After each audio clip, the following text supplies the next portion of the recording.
प्रसिद्धेश्वर देवस्थान ज्ञानपीठ डिग्रस आपलं हे जे देवस्थान आहे, नंदुशेठ गेले आता, ते म्हटले 35 वर्ष झाले. मी पहिल्यांदा या ठिकाणी 1991 साली आलेलो आहे. किती?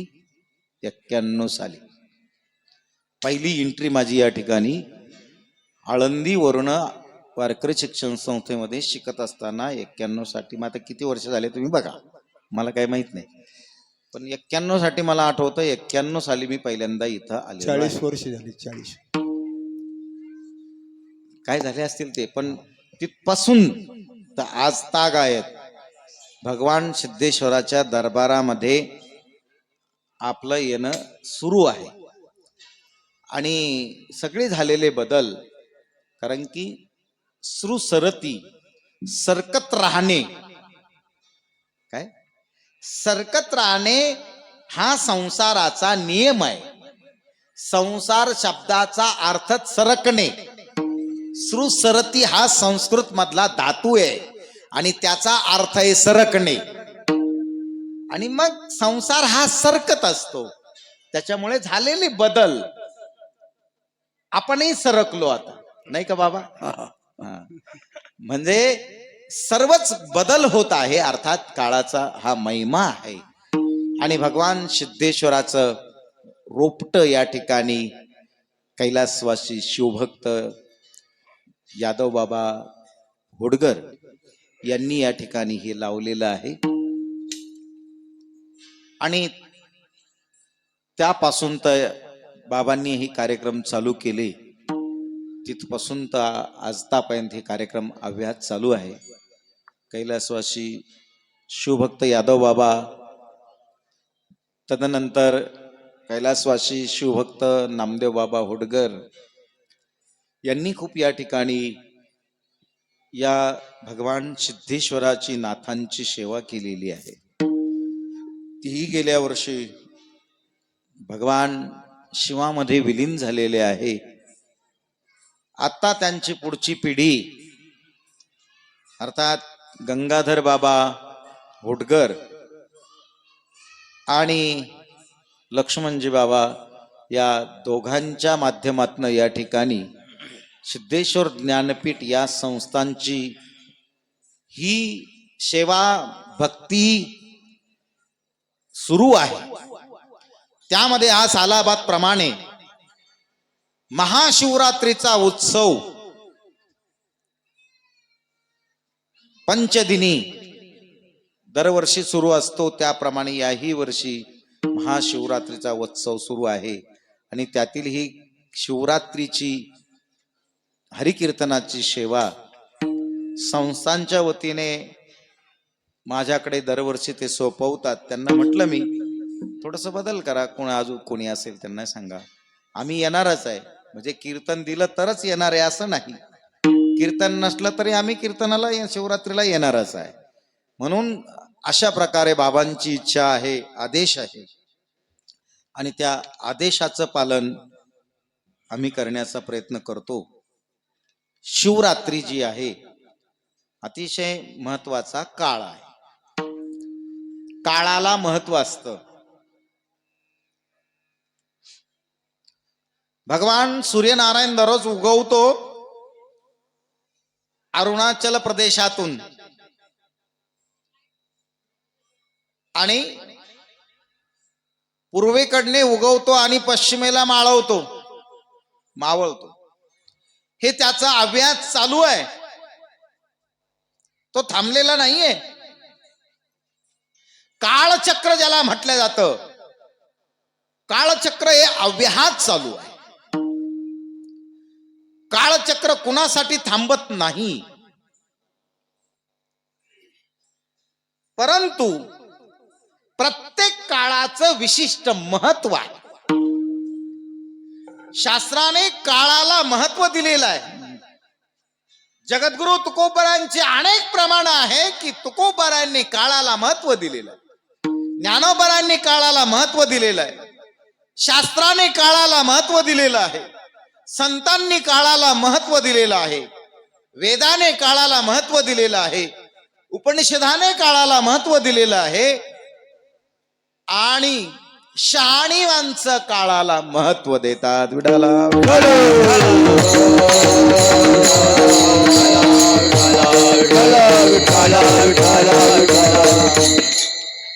तसं आपल्या महाराष्ट्रामध्ये वारकरी संप्रदायामध्ये आपल्याकडे शिवसंप्रदाय आणि वारकरी संप्रदाय दोन नाहीये, एकत्रित आहेत. इतर भारतामध्ये जर आपण पाहिलं, दक्षिणेमध्ये जर आपण गेलं तर दक्षिणेमध्ये तुम्हाला शिवसंप्रदाय दिसेल, वैष्णव संप्रदाय भिन्न आहे, शिव संप्रदाय भिन्न आहे. उत्तरेमध्ये जर गेलं तर शैव भिन्न आहेत, वैष्णव भिन्न आहे.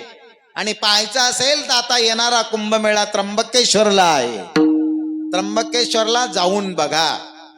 नाशिकला वैष्णव साधू असतात आणि त्र्यंबकेश्वरला शैव साधू असतात. नाशिकला सगळे महामंडलेश्वर वैष्णव असतात आणि त्र्यंबकेश्वरला सगळे शैव असतात. विडाला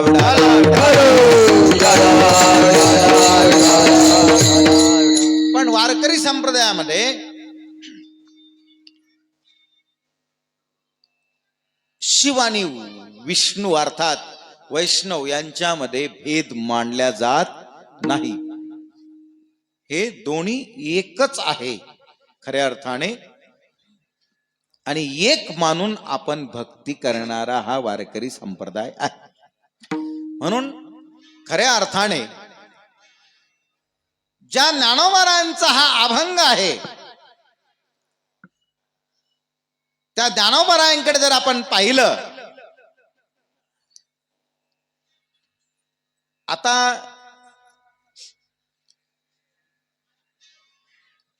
वारकरी संप्रदायामध्ये मी या विषयाला स्पर्श करत असताना हा विषय आला. आपल्याकडे 5 प्रकारचे उपवास सांगितलेले आहे भागवत धर्मामध्ये आपण भक्ती करणारे साधक आहोत. 5 प्रकारचे उपवास सांगितलेले आहे. त्यामध्ये नवमी आहे, जन्माष्टमी आहे, एकादशी आहे, नरसिंह जयंती आहे, वामन जयंती आहे आणि उत्तमोत्तम शिवरात्री. ही शिवरात्रीचं महापर्व म्हटलं जातं. महापर्व काळ जो आहे हा पर्व काळ वारकरी संप्रदायामध्ये अनन्यसाधारण या पर्व काळाला महत्व दिलेलं आहे. याला काय म्हटलंय? पर्व काळ. या काळाला अतिशय महत्व आहे. मंदिर दररोज आहे, नित्य आहे, लिंग दररोज आहे, नित्य आहे, पूजा दररोज आहे, नित्य आहे.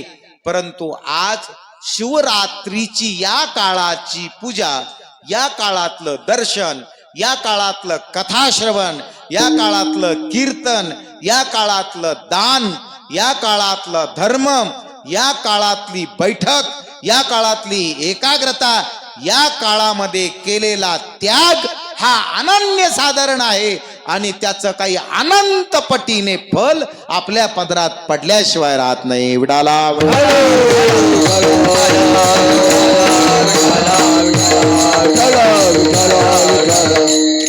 म्हणून महाशिवरात्रीचा उत्सव, महाशिवरात्रीचा कार्यकाळ अतिशय पुण्य पवित्र अशा प्रकारचा आहे.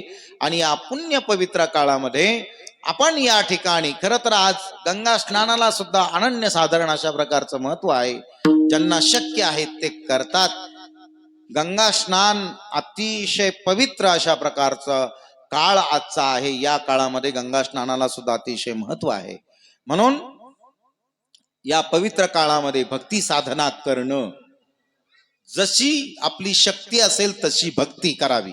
माणसाने जशी शक्ती असेल तशी भक्ती करावी. बसता येत असेल तरच कीर्तनात बसावं, नसल बसता येत तर पाठीमागे बसावं, काही हरकत नाही. एखाद्याला जर अडचण असेल, व्याधी असेल, आधी असेल, गुडघे दम धरत नसतील, असं काही नाही. जसं आपल्याला जशी आपली शक्ती असेल तशी माणसाने भक्ती करावी. विनाकारण लोकांनी चांगलं म्हणावं म्हणून तानातानी करू उडाला उडाला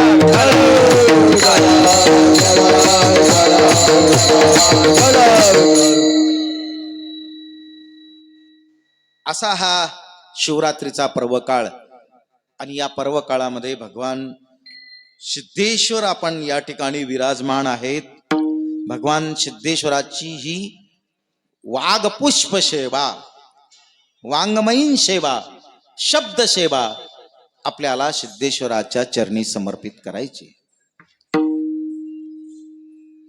तशी भगवान शिवाची अनंत नावं आहेत. अनंत नाम आहे. शिव सहस्त्र नाम आहे. जसं विष्णू सहस्त्रनाम आहे तसं शिव सहस्त्रनाम आहे. त्यामध्ये 108 महत्वाची नावं आहे. आता सकाळी माझं ते सगळं पूजन हवन होऊन गेलं. तर शिवसहस्त्रनाम जे आहे, भगवान शंकराची अनेक नावं आहेत. त्यामध्ये सिद्धेश्वर एक विशेषण आहे. प्रत्येक नावामध्ये विशेषण असतं, नामाच्या बद्दल आलेलं विशेषण असतं. तर सिद्धेश्वर, सिद्धस्य ईश्वरः इति सिद्धेश्वरः, याचा जर आपण समास केला, सिद्धस्य षष्ठी आली, ईश्वरः इति सिद्धेश्वरः. मग सिद्ध, सिद्ध कशाला म्हणायचं? अगोदर सिद्ध कळावं लागेल आणि मग सिद्धांचा जो ईश्वर आहे, जो मालक आहे, जो स्वामी आहे, त्याला म्हणतात सिद्धेश्वर. हे कळण्यासाठी अगोदर सिद्ध कुणाला म्हणतात, सिद्ध कशाला म्हणतात हे कळावं लागेल. जोपर्यंत सिद्ध कळणार नाही तोपर्यंत सिद्धेश्वराचं स्वामित्व कळणारच नाही. बरोबर आहे? म्हणून सिद्ध खऱ्या अर्थाने ज्ञानेश्वरीमध्ये सुद्धा ओवी आलेली आहे. आणि भगवान परमात्म्याचं दिग्दर्शन करत असताना ज्याच्याकडे 6 गुण आहेत त्याला भगवान परमात्मा म्हणतात. हे आहे. परंतु ज्या अष्टमासिद्ध्या आहेत, जे सिद्ध योगी आहेत, जो सिद्ध भगवान विष्णू आहे, अर्थात जेवढे सिद्ध तत्पर, अर्थात जेवढे प्रकाशमान आहेत, वेगवेगळ्या साधनाने मनुष्य सिद्ध होतो. वेगवेगळ्या विषयामध्ये वेगवेगळ्या प्रयत्नाने त्या विषयामध्ये ती व्यक्ती सिद्ध होते, म्हणजे परिपूर्ण होते. बरं का? वेगवेगळ्या विषयामध्ये. तसं मग जेवढे सिद्ध पुरुष आहेत, जेवढ्या सिद्ध व्यक्ती आहेत, जेवढे साधू आहेत, संत आहेत, भगवंत आहेत, देव आहेत, हा सगळ्या सिद्धांचा ईश्वर आहे, म्हणजे स्वामी आहे. म्हणून या परमात्म्याला सिद्धेश्वर म्हटल्या जातं. विडाला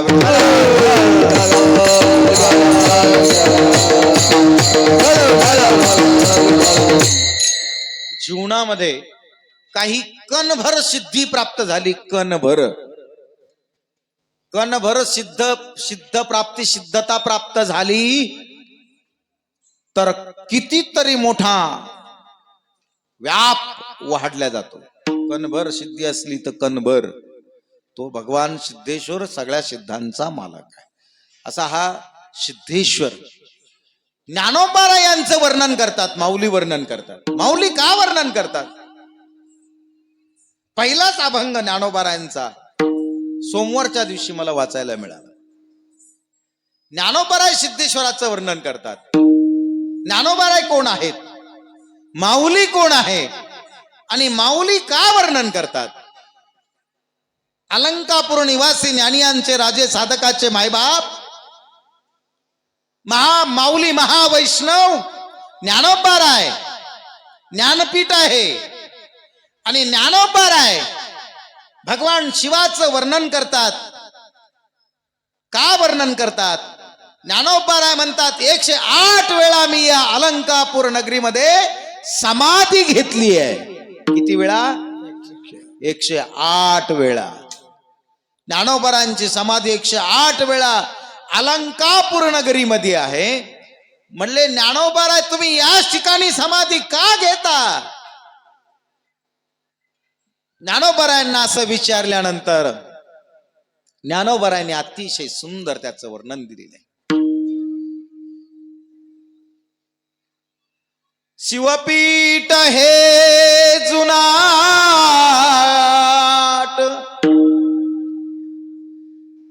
पूर्वी येथे होते वैकुंठ. शिवपीठ हे जुनाट. ज्ञानोबाराय म्हणतात हे अलंकापूर जे आहे हे शिवपीठ आणि जुनाट आहे. समाधीच्या अभंगामध्ये सुंदर अशा प्रकारचं वर्णन आलेलं आहे. आणि सिद्धेश्वरा जवळच ज्ञानोबाराय समाधीस्थ आहे. विडाला विडाला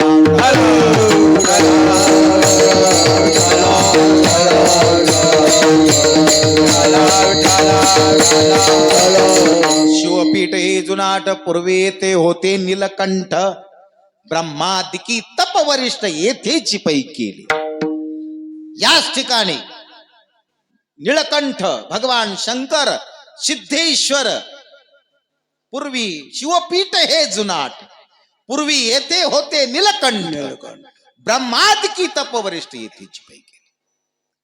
ब्रह्मादिकांनी या ठिकाणी तप केलं. भगवान शिवानी सुद्धा या ठिकाणी तप केलं. ते याच ठिकाणी आहेत.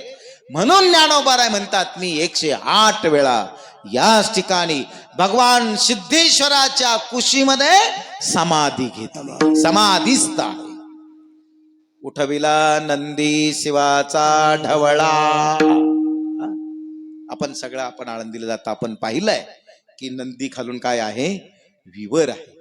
आणि असे ज्ञानोबाराय भगवान सिद्धेश्वराच्या आश्रयाने राहतात. ज्ञानोबाराय भगवान सिद्धेश्वराच्या आश्रयाने भगवान परमात्म्याची नाम साधना करतात. विडाला विडाला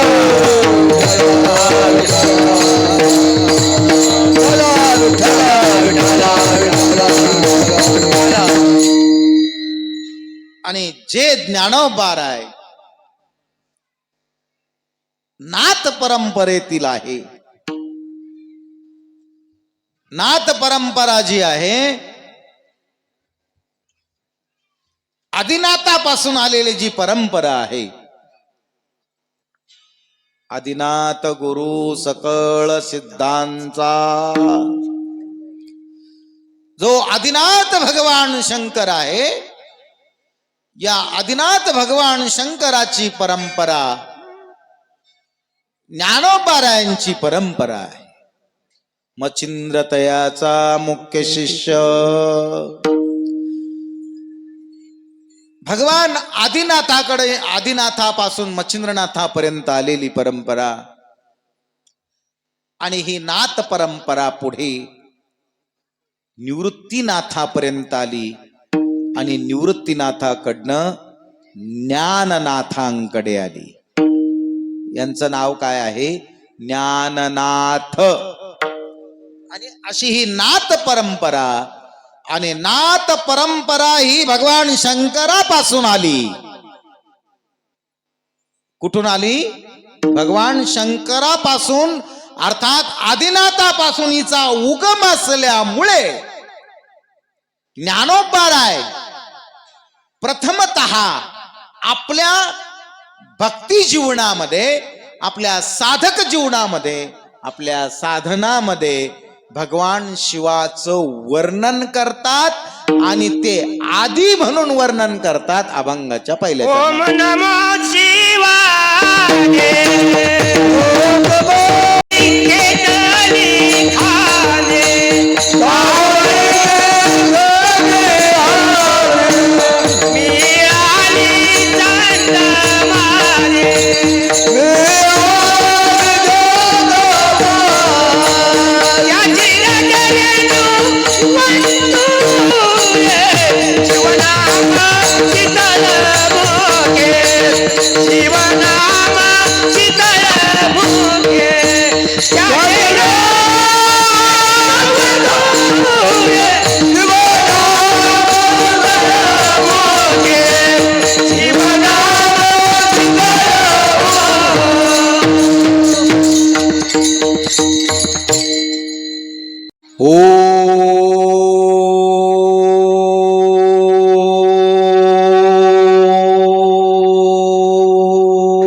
अतिशय सूक्ष्म चिंतन ज्ञानोबरायांचं.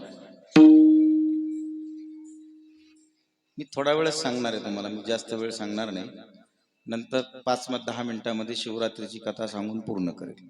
थोडं बारीक लक्ष द्या. ही दररोजच चालू आहे. गप्पा गोष्टी चुटकुले गोष्टी बी भरपूर सांगाल तुम्हाला, पण आज नाही सांगणार. आज शिवरात्र आहे. बघा तुम्ही, थोडंसंच सांगतो मी, पण चांगलं म्हणजे थोडं वेगळ्या जगामध्ये जाऊ आपण. थोडंसं लक्षात ठेवा. विसरून जा सगळं. मी धोंडीराम कोंडीराम कोण आहे, डिग्रज गावचा आहे, मालुंजाचा आहे. इथे येऊन बसलो, या मंडपात येऊन बसलो. जागेवर बसा आणि सगळं विसरून जा. स्वतःला विसरा. आपण भगवान सिद्धेश्वराच्या दरबारामध्ये बसलेलो आहे. आपण कोण आहे? मी आहे, मी खरा आहे का? ज्या जगात राहतो ते जग खरं आहे का? मी असलेला माझा मी किती दिवस राहणार आहे? उद्याचा सूर्य मी पाहिल का? मग नेमकं या जगात आहे काय? मी जर नाहीये, माझं अस्तित्व आहे का? स्वतःशी आपण बोला. आपल्याला स्वतःला पटेल का? उद्याचा सूर्य उदय मी पाहू शकेल का? मी जर नसेल तर जग असेल का? या जगामध्ये आहे काय? सत्य काय आहे? ओम हा जो शब्द, याला शब्द म्हणायचं का? नाही. ओम हे ब्रह्म आहे. ओम आकार, उकार आणि मकार.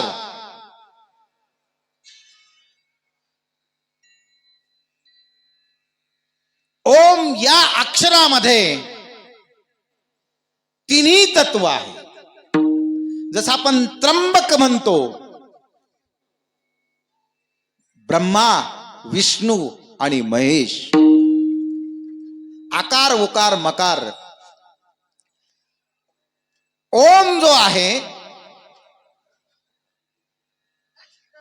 सिद्ध शक्ती आहे. ओम ही सिद्ध सामर्थ्य आहे. फक्त ओमची साधना जीवनामध्ये घडावी लागते. ओमची साधना करावी लागते. या अवकाशामध्ये तुम्ही जर कधी हिमालयामध्ये गेला का नाही मला माहित नाही, पण जर कधी हिमालयामध्ये गेलात तर आता काय झालं अलीकडे माहिती का? हिमालयाचं पावित्र्य ढासळलंय. हिमालयामध्ये हा मी तुम्हाला सांगितलं, संसार आहे सरकणार आहे, कार्य बदललं, विज्ञानाची प्रगती झाली आणि विज्ञानाच्या प्रगतीमध्ये मानवाने प्रगती केली आणि मानवाने प्रगती करून अतिशय पवित्र असलेली स्थानं जी आहेत ती सगळी पवित्र स्थानं जी आहेत ती पवित्र स्थानं सगळी भ्रष्ट केली. कोणी केली? मानवाने केली. बर्फ वितळायला लागला, पर्यावरणाचा ऱ्हास झाला. ग्लोबल म्हणजे संपूर्ण जग ज्याची भीती आहे, कधी काय होईल, कोणीकडनं सुनामी येईल आणि कसं शहरं वाहून नेतात. तुम्ही बघितलं, टीव्ही मध्ये बघता तुम्ही. उत्तराखंड असेल, हिमाचल असेल, शहराच्या शहरं होऊन जातात. ह्या सगळ्या ज्या गोष्टी आहेत मानवाने सगळा अतिरेक केलेला आहे. मानवाने म्हणून हिमालयामध्ये जर कधी हिमालयामध्ये जाण्याचा योग आला तर सहजासहजी हिमालयामध्ये माणसाला जाण्याचा योग येत नाही, कोणालाही येत नाही. म्हणजे मी फुकट बोलत नाही. हिमालयामध्ये जाणं एवढी सोपी गोष्ट नाही आहे. ज्ञानोबरांनी त्याचं म्हटलेलं आहे, हिमवंतू दोष खाये परी जीविताची हानी होय. हिमालयामध्ये आपले दोष नष्ट करण्याची शक्ती आहे. आणि त्या हिमालयामध्ये जर एकांतामध्ये गेलं तर आपल्याला कधी काळी ओम हा जो ध्वनी आहे, मी आता ध्वनी म्हणतो, हा ध्वनी आपल्याला ऐकायला मिळेल. ओम हा जो ध्वनी आहे हा अवकाशामध्ये ऐकायला मिळेल. ओम हा जो ध्वनी आहे अत्यंत पवित्र स्थळी आणि अत्यंत सूक्ष्म ज्या ठिकाणी सिद्ध तत्व आहे त्या ठिकाणी आपल्याला ओम, या ओम वर त्रैलोक्य आधारलेलं आहे. मला हे सांगायचंय तुम्हाला, हा जो ओम आहे हा सर्वांना आधार आहे. ओम हा सगळ्यांना आधार आहे.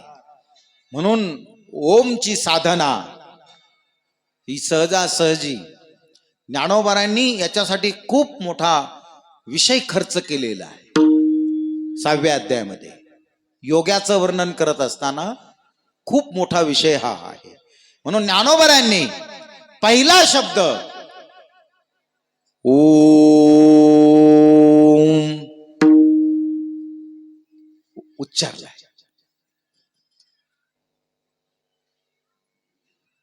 आणि ज्या वेळेला ज्ञानोबांना या विश्वासाठी, या विश्वाच्या कल्याणासाठी ज्ञानोबांनी ज्या वेळेला गीता समोर घेतली आणि गीतेचं रहस्य या विश्वासाठी ज्या वेळेला उलगडायला घेतलं त्यावेळेला ज्ञानोबांनी पहिला शब्द वापरला ओम नमो जी आद्या. आलं लक्षात? ओम नमो जी आद्या. या ठिकाणी सुद्धा ज्ञानोबांनी ओमला नमन केलं. ओम नमो. नमो म्हणजे ज्ञानोबांना नतमस्तक झाले. ओम नमो. जसं ज्ञानेश्वरी लिहित असताना ओम नमो जी आद्या. आद्य असलेला ओम, आद्य असलेला ओम नमो असा त्याचा विग्रह आहे. ओम नमो जे आद्या. आद्य असलेला ओम. ज्ञानोबांनी ज्ञानेश्वरी गीतेचा अर्थ करत असताना पहिलं नमन कुणाला केलं असेल तो ओम नमो जे आद्या. आद्य असलेला ओम तुला नमो. मग आद्य ओम जो आहे सगुणही आहे, निर्गुणही आहे, सगुण साकारही आहे, निर्गुण निराकारही आहे, परब्रह्म आहे, आकार रहितही आहे, विकार रहित आहे, प्रकाशमान आहे, सर्व शक्तिमान आहे. म्हणून ओम नमो शिवा आदि. आदि शब्द आला. ओम नमोजी आद्या. आणि आता या अभंगामध्ये ओम नमो शिवा आदि. आदि म्हणजे आद्य. मग हा जो ओम आहे ज्ञानोबा म्हणतात आद्य असलेला शिव. बर का, याचा अन्वय लावायचा. ओम नमो शिवा आदि. आद्य असलेला शिवा म्हणजे अर्थात शिव. ओम स्वरूप असलेला शिव. त्या शिवाच्या चरणी ज्ञानोबा म्हणतात मी नतमस्तक आहे, माझा नमस्कार असो विडाला.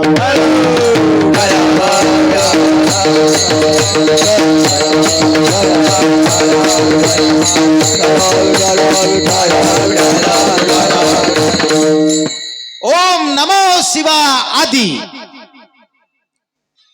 अशा प्रकारचा जो ओम आहे हा ओम आपल्या जीवनातलं सर्वस्व आहे. आपल्या जीवनातलं सर्वस्व आहे. असा ओम नमो शिवा आदि ज्ञानोबा भगवान शंकराला वंदन करतात, ओमला वंदन करतात. ओम नमो शिवादी हा सगळ्यांच्या आधी आहे. तुम्हाला पोरग जर लय रडत असला ना तुमचं माता माऊल्यांना, बाळ जर राहत नसलं तर त्याच्या कानामध्ये तुम्ही ओमचा ध्वनी म्हणा समोर. पोरग शांत झाल्याशिवाय राहणार नाही. उद्या प्रयोग करून पहा. पोरग जर लय चिडचिड करत असलं, रडत असलं, तर त्याच्या समोर फक्त तुम्ही ओमचा ध्वनी करा. तुम्हाला ओम मध्ये एकाग्रता साधण्याची शक्ती आहे. आणि मग बघा, मी स्वतः तो अनुभव घेतला म्हणून तुम्हाला सांगतो. विडाला विडाला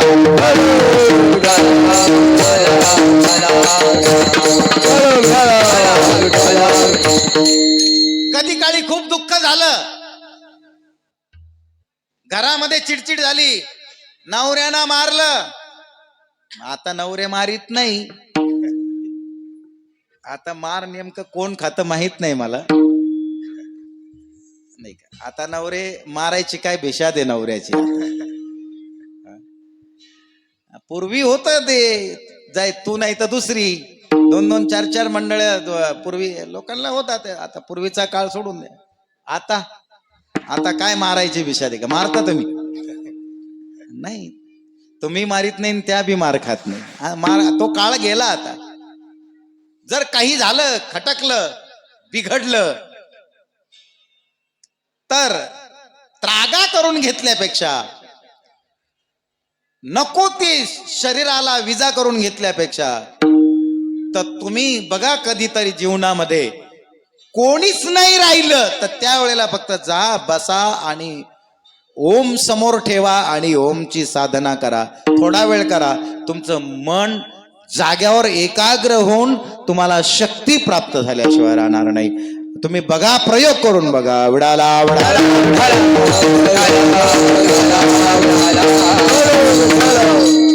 अंतिम साध्य ओम आहे. हे जीवनातले हे प्रयोग आहेत. अति विचलित झालं, काही शिल्लक राहिलं नाही असं ज्या वेळेला वाटेल, त्यावेळेला ओमला शरण जा आणि ओमची साधना करा. परत सगळं काही प्राप्त झाल्याचा अनुभव येईल. सगळ्याच्या तो आदी आहे आणि सगळ्यांच्या अंती आहे. म्हणून ज्ञानोबांनी ओम नमो नमस्कार रूपी मंगल याला म्हटलेलं आहे. ओम नमो शिवादी. आता मी पुढचा सगळा अभंग तुम्हाला सांगणार नाही. माझा घड्याळ पुढे पळतंय, टाइम खूप झालाय. ओम फक्त ओम बद्दलच बोलतो आहे. अजून भरपूर काही मला बोलता येईल. म्हणजे अर्थात मी काही ठरवून आलेलो नाही. मी बोलणं इथं येत असताना ठरवत नाही, अभंग बी ठरवत नाही. मला जसं वाटलं तसं करतो. तर ओम म्हणून आपल्या जीवनामध्ये काही नाही जरी झालं तर कमीत कमी मी सगळ्यांना विनंती करतो, माता मौल्यांनो सगळ्यांना विनंती करतो, तुम्हाला सगळ्यांना विनंती करतो, काही नाही मिळालं तरी चालेल, तुम्ही शिल्लक राहणार नाही. आज न उद्या आपण पंचमहाभूताचं शरीर आहे. हे पंचमहाभूताचं शरीर ज्याचं त्याचं उसनं आणलेलं आहे, हे त्याचं त्याला द्यावं लागणार आहे. का तुम्ही उसनं आणलेलं तसंच परत द्यायची सवय आहे की नाही तुम्हाला? शेजारून जर काही मीठ पीठ कोट धने जिरे मिरी नाही का उसनं आणलं, लसणाच्या पाकळ्या टमाट काय उसनं आणल्यावर परत द्यावं लागतं बरं का. तसंच आहे हे उसनं आणलेलं आहे. इथं शिल्लक काहीच राहणार नाही. फक्त एकच तत्व शिल्लक आहे, ते सगुण आहे, ते निर्गुण आहे, ते साकार आहे, ते ब्रह्म आहे आणि ते ब्रह्म ओम आहे. म्हणून ओम नमो शिवा आदी आणि याचा आद्य शिव आहे. ओम नमो शिवादे कावडी घेतले खांदे. ज्ञानोबा म्हणतात माझ्या जीवनामध्ये शिवरूपी कावडी मी खांद्यावर घेतलेली आहे. मिळाले संत मांदे त्याचे रज रेणू वंदुरे. रज रेणू वंदुरे. भगवान शिवाचे रज आणि रेणू अनुरेणू ज्ञानोबा म्हणतात मी वंदन करतो, तुम्ही वंदन करा रे. उडाला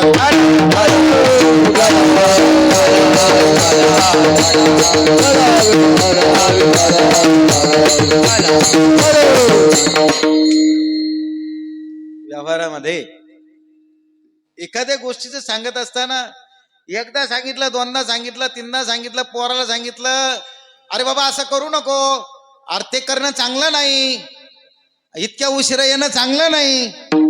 अरे असं जर सांगितलं, ते पापू पटमारा हसू राहिले, तुम्हाला नाही म्हटलो मी. एखादी गोष्ट ज्या वेळेला आपण बोलतो, बाळ्या खोड्या करू नको, बाळ्या खोड्या करू नको, बाळू अरे असं करू नको, शाळेत जा. एखादी गोष्ट कोळपे सर, विषय वाक प्रचार जरा असा असतो, अंतःकरणामध्ये एखादा विषय बोलत असताना,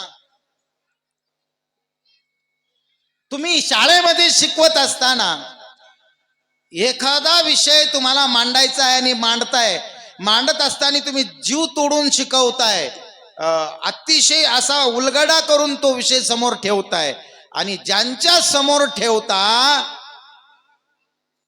त्यांना जर त्या विषयाचं गांभीर्य कळालं नाही, तर कोळपे सर म्हणतील, अरे कार्ट्यांनो, अरे ऐका रे,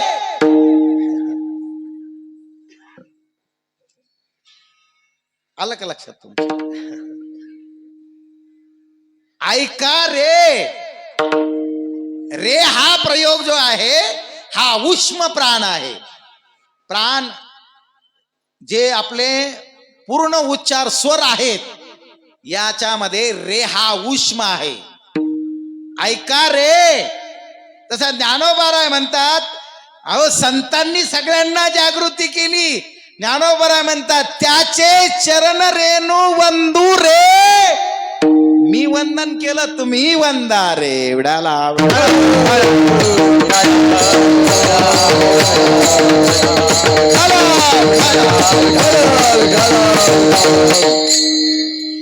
शिवनाम शीतळ मुखे सेवी पाका पडिया रे, सेवी पाका पडिया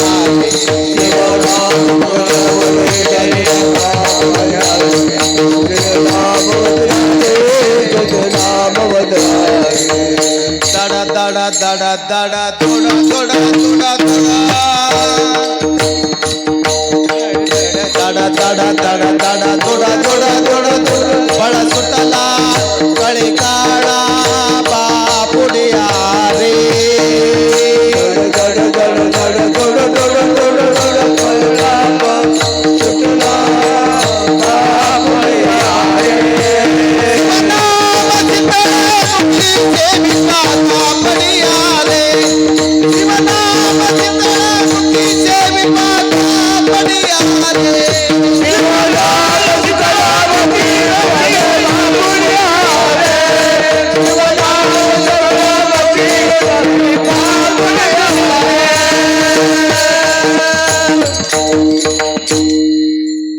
ज्ञानोबा म्हणतात, ऐका रे. आणि जर ते तुम्हाला ओम कळत नसेल, ते सगळ्यांना पचल का? नाही. जर ज्ञानोबा म्हणतात ते नसल जमत, तर शिवनाम शीतळमुखी. बाबा, तुझ्या मुखामध्ये अत्यंत शीतळ, आल्हाददायक, शक्ती संपन्न, सिद्ध असलेलं शिवनाम तू तुझ्या जीवनामध्ये धारण कर. शिवनाम शीतळमुखी शेवी पाका पडिया रे. हा जो कापडी आहे, या देहाला, या जीवाला ज्ञानोबरायांनी कापडिया म्हटलेला आहे.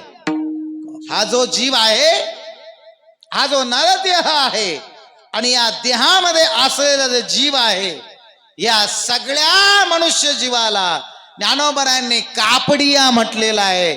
कापड धारण केलेला आहे. तू कापड धारण करणारा आहे. ए कापडिया, शिवनाम, शीतळ असलेलं शिवनाम तुझ्या मुखामध्ये तू धारण कर. शिवनाम शीतळमुखी शेवी पा कापडिया रे. आणि म्हटले महाराज, ज्ञानोबा, माऊली, जर आम्ही शिवनाम आमच्या मुखामध्ये धारण केलं तर त्याचा आम्हाला काय फायदा होईल? तर त्याचा फायदा ज्ञानोबारायांनी उत्तरार्धात सांगितला. म्हटले फायदा तुला ऐकतो का? पटल का तुला? ऐक. दड दड दड दड दुड दुड दुड दुड पळ सुटला कळी काळा बापुडिया. जर शीतळ असलेलं शिवनाम मुखामध्ये धारण केलं तर कळीकाळ असलेला असा कसा पळेल? ही क्रिया आहे. काय आहे? गती आहे. हे गतीचं वर्णन आहे. जो ज्या काळाने काळे खादला अवघाची आकार, प्रमाण पुरे झालं. काळे खादला हा अवघाची आकार. या काळाने सगळ्या जगाला काय केलेलं आहे? खाऊन टाकलेलं आहे. आणि सगळ्या जगाला खाणारा काळ ज्ञानोबराय म्हणतात. तो काळ, त्या काळाला पळायची गतीचं वर्णन ज्ञानोबरायांनी केलं. दड दड दड दड दोड दोड दोड दोड पळ सुटला कळी काळा बापुडिया रे. हे वर्णन आहे. जर शीतळ शिवनाम धारण केलं, ओमची साधना घडली, तर ज्ञानोबराय म्हणतात असणारा जो जगा काळ, सगळ्या जगाला खाणारा काळ आहे, तो काळ असा दड दड, ही गती आहे पळण्याची. तो काळ पुढे पडतो, तुझ्या पुढे पळतो आणि तो तुला भीतो. तो काळ असा थरथर कापतो आणि तो बापडा काळ आहे. जर शीतळ असलेलं शिवनाम ज्याच्या मुखामध्ये धारण केलेला आहे, ज्याने धारण केलेला आहे, त्याच्या समोर काळ हा थरथर कापतो आणि असा पळतो. विडाला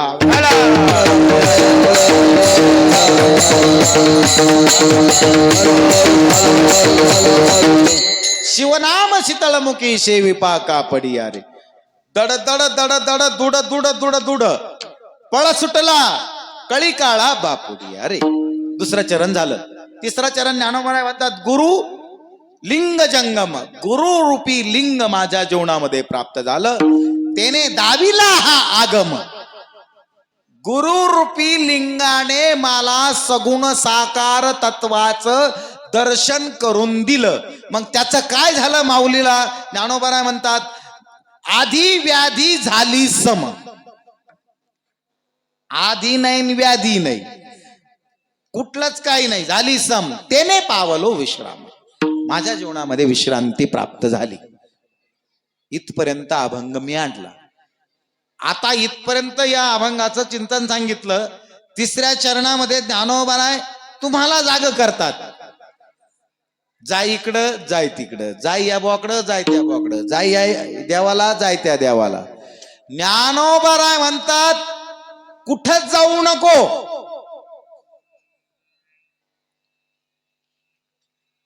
म्हटले मग काय करू?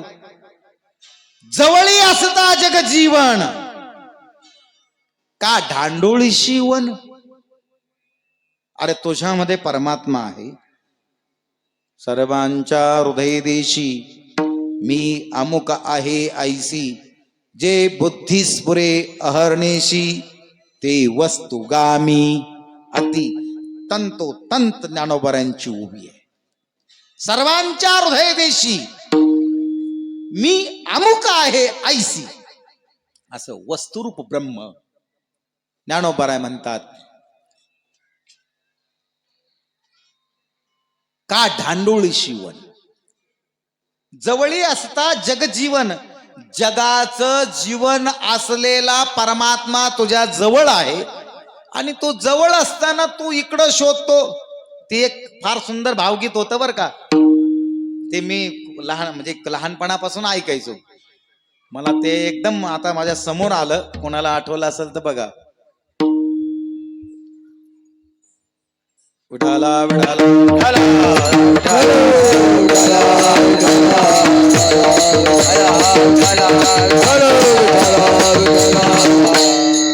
कधी पूर्वी लागायचं बघा, रेकॉर्डला लागायचं असे सुंदर अशा प्रकारचं भावगीत होतं. कधीतरी ऐकायला मिळायचं. जगी जीवनाची हा जगी जीवनाचे सार. नाही का ढांडोळी शिवन जवळी असता जगजीवन. परमात्मा जवळ आहे. परमात्मा राऊळी, ते राऊळी शब्द आहे बघा त्याचा. शोधिती शोधिशी मानवा कुठे शोधिशी मानव आहे काय आहे ना. कुठे शोधीशी काशी. राऊळी मंदिर. हा तेच तेच तेच आता ते जवळ आलो आपण सगळे. कुठे शोधीशी रामेश्वर आणि कुठे शोधीशी काशी. हा कुठे शोधिशी रामेश्वर आणि कुठे शोधीशी काशी. काशी. असं ते सुंदर आता तुमच्या माझ्या लक्षात आलं. तेच मला पाहिजे होतं. असं सुंदर अशा प्रकारचं अर्थपूर्ण भावगीत ते आहे. त्याचा अर्थ हाच आहे. म्हणून ढांडोळी शिवन जवळी असता जगजीवन. कार्य ढांडोळी शिवन एकाग्र करी मन तेने होईल समाधान रे. ज्ञानोबा म्हणतात एकाग्र मन कर. काय कर? जिथं असेल तिथे. शेतात बसला असेल शेतात, रानात असेल रानात, घरात असेल घरात, दारात, मंदिरात असेल मंदिरात, नोकरीत असेल नोकरीत, ज्या ठिकाणी असेल त्या ठिकाणी एकाग्र मन कर. एकाग्रतेला खूप महत्व आहे. आणि एकाग्रता जर नसेल तर पूर्णता प्राप्त होत नाही. विद्यार्थी असू दे, व्यापारी असू दे, कोणी असू दे, कोणी असू दे, खेळाडू असू दे, कीर्तनकार असू दे, कोणी असू दे, एकाग्रता जर नसेल तर साधना पूर्ण होत नाही, सिद्धी होत नाही. म्हणून एकाग्र कनी मन तेने होईल समाधान रे. ज्ञानोबा म्हणतात तुझं समाधान होईल. एकाग्र मन कर. इकडं तिकडं फिरायची शोधायची गरज नाही. मग ज्ञानोबा म्हणतात या साधनेचा परिपाक एवढा आहे, या साधनेची फलश्रुती एवढी आहे. देहभाव जे थविरे ते साधन दिधले पुरे. ज्ञानोबा म्हणतात देहभाव ज्या ठिकाणी संपतो अशा प्रकारचं हे साधन आहे. देहभाव जे थविरे बाप रखुमा देवी वरे विठ्ठलू रे विठ्ठलू रे विठ्ठलू रे. शेवटच्या चरणामध्ये ज्ञानोबा यांनी विठ्ठलू रे विठ्ठलू रे विठ्ठलू रे हा शब्द वापरलाय. बघा आता याचा काय संबंध आहे. ज्ञानोबा म्हणतात बाप रुक्मा देवी वरे म्हणजे ज्ञानोबा यांचा अभंग आहे.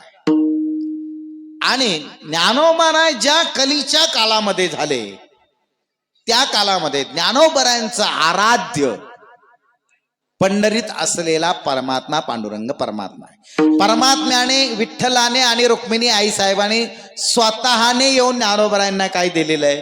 देव म्हणती रुक्मिणी हा एकच योगी देखील हेच ज्ञान संजीवनी जाण त्रैलोक्यासी.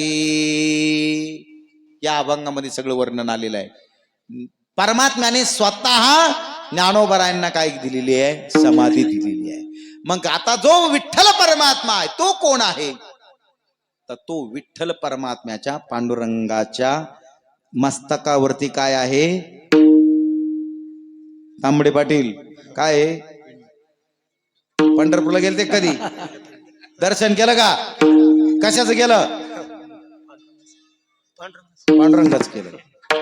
पांडुरंगाच केलं का दाराचं केलं का बडव्याचं केलं. नाही, पांडुरंगाचं दर्शन केलं. आपण जातो पांडुरंगाच्या पिंडीवरती काय आहे. आपण डोक्यावरती मस्तकावरती काय आहे. पिंड आहे. पिंड भगवान पांडुरंगाच्या हा भगवान शंकर आहे. तुम्ही कधी बऱ्याच जणाला माहिती आहे, बरं काही नसन माहिती, काही नाही. अर्थात भगवान शंकर अर्थात भगवान शिव, भगवान सिद्धेश्वर आणि पांडुरंग हा एकच आहे, दोन नाही. अशा प्रकारचं विठ्ठलू रे विठ्ठलू रे विठ्ठलू रे. म्हणून परमात्मा हा एकच आहे. पांडुरंग काय आणि सिद्धेश्वर काय असा हा एक असलेला हरिहराभेद नाही नका करू वाद. एक एकाचे हृदयी गोडी साखरेच्या ठाई असा असलेला परमात्मा ज्ञानोबाराय या अभंगातून आपल्यालाही आवाहन करतात आणि स्वतःचाही अनुभव सांगतात. अतिशय सुंदर अभंग आहे. माझी वेळ पूर्ण झालेली आहे. आता तुमचा जास्त वेळ मी घेत नाही. मला जेवढं बोलता आलं तेवढं मी बोलण्याच्या अभंगावरती प्रयत्न केला. म्हणजे मला अजून बोलता येत नाही असं तुम्ही समजू. तुमची बसायची तयारी असेल तर अख्खा जागर इथंच करू आपण, काहीच अडचण नाही. फक्त तुम्ही तयार व्हा. तुम्ही तयार झाले की मला आपोआप ऊर्जा मिळते, त्याला काय अडचण नाही. किती काय वेळ 12 वाजेपर्यंत आपण बोलत राहू, काय अडचण नाही.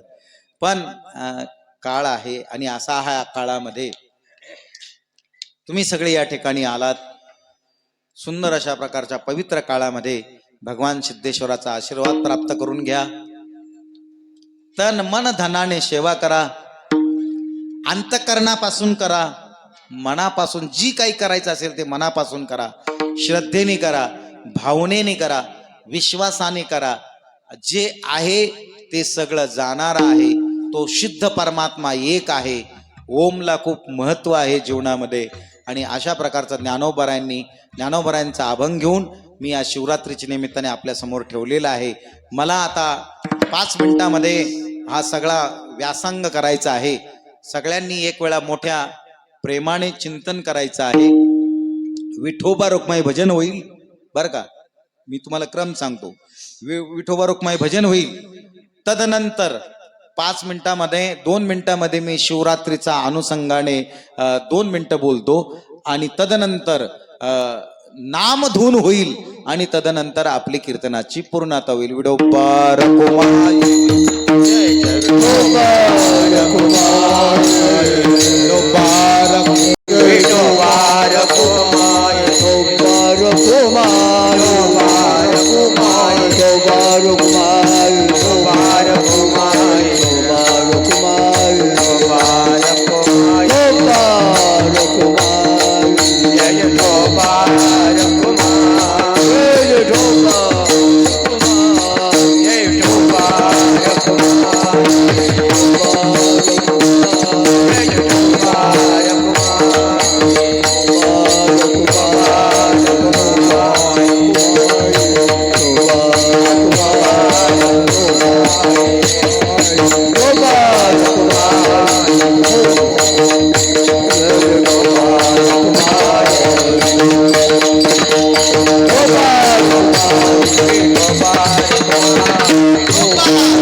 अतिशय पवित्र असा आजचा हा महाशिवरात्रीचा पर्व काळ नामदेव महाराजांनी अतिशय सुंदर वर्णन केलेलं आहे. नामदेव महाराजांनी सुंदर अशा प्रकारचं शिवरात्रीचं आख्यान गायलेलं आहे. पूर्ण आपल्याला गायला वेळ नाही. आणि शिवरात्री व्रत करी यथाविधी या अभंगापासून त्याची सुरुवात आहे. आपण गेल्या वर्षी त्याच्यावर चिंतन केलं होतं. नामदेव महाराज म्हणतात, कोणी एक सोमदत्त नावाचा राजा होता. अतिशय चांगला राजा होता. 500 बायका होत्या त्याला. किती? 500.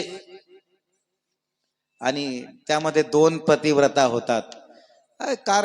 काय आता ते सगळ्या गोष्टी खूप मोठा सूक्ष्म विषय आहे. त्या सगळ्या नष्ट झाल्या. पाप खूप वाढलं. त्याला हरणाचा जन्म प्राप्त झाला.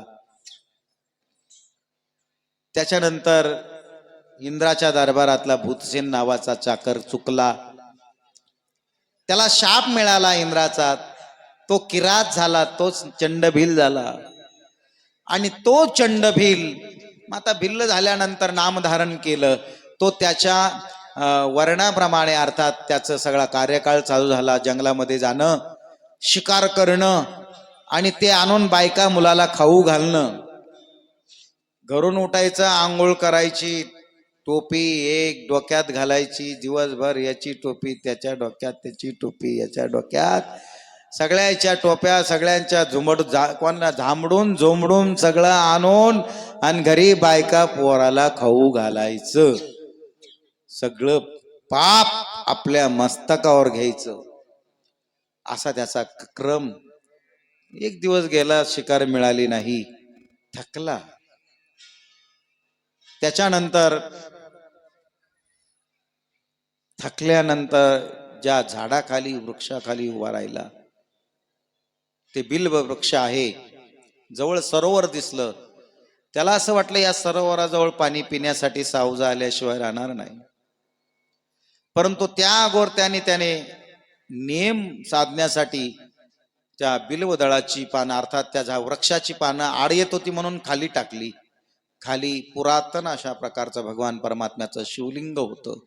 लक्षावधी पानं बेलाची पानं त्याच्यावरती पडली आणि हा भोळा महादेव अर्थात शिव भोळा, असा भोळा असलेला याला असं वाटलं कोण कोण भक्त आहे की लाखो बिल्वपत्राने माझी पूजा केली, म्हणून तो प्रसन्न झाला. आणि त्याने अर्थात यमाला पाठवलं आणि त्याला 2 वर दिले. त्याने वरातून सांगितलं की मला जी पक्षी आहेत, हरिण आहेत, यांची भाषा कळावी. तथास्तु म्हणून निघून गेले.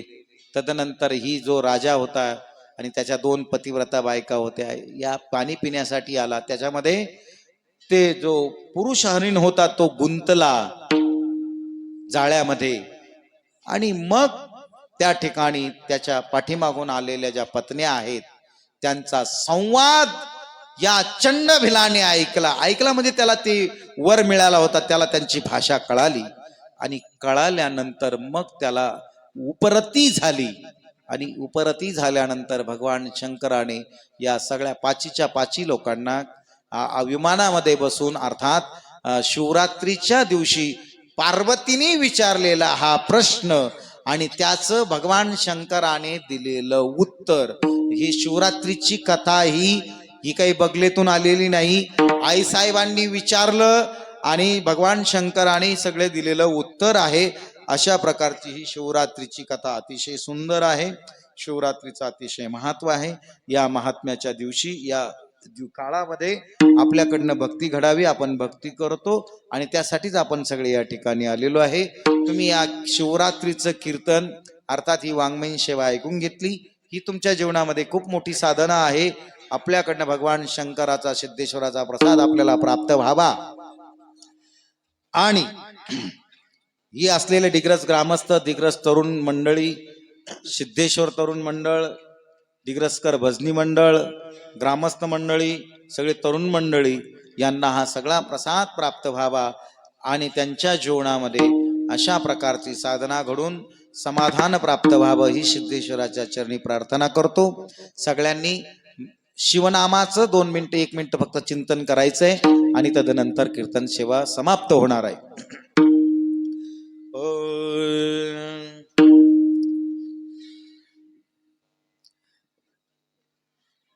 नमः शिवाय.